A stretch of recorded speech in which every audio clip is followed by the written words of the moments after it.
মানিকগঞ্জ জেলা শাখার সম্মানিত আহ্বায়ক নেতার পক্ষ থেকে থেকে শুভেচ্ছা অভিনন্দন। সংগ্রামের সহযোগিতা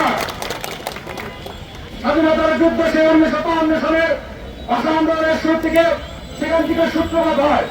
দীর্ঘ লড়াই সংগ্রামের মাধ্যমে বৈষম্যের মাধ্যমে 71-এর 25-এর 13 মার্চের শহীদ রাষ্ট্রপতি জিয়া রহমানের ঘোষণা দিয়ে স্বাধীনতা ঘোষণার শুরু হয়। সে 9 মাস যুদ্ধ করে 6 ডিসেম্বর সে বিজয় লাভ করে।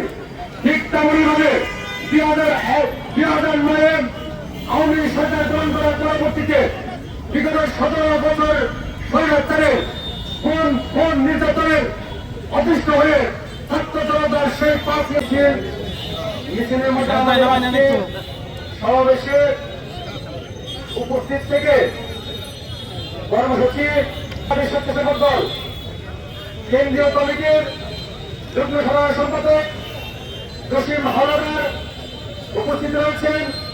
জাতীয়তাবাদী স্বেচ্ছাসেবক দল কেন্দ্রীয় কমিটির ক্রীড়া সম্পাদক আজিজুর রহমান উপস্থিত রয়েছেন। আমাদের জাতীয়তাবাদী স্বেচ্ছাসেবক দল মানিকগঞ্জ জেলা শাখার সদস্য সচিব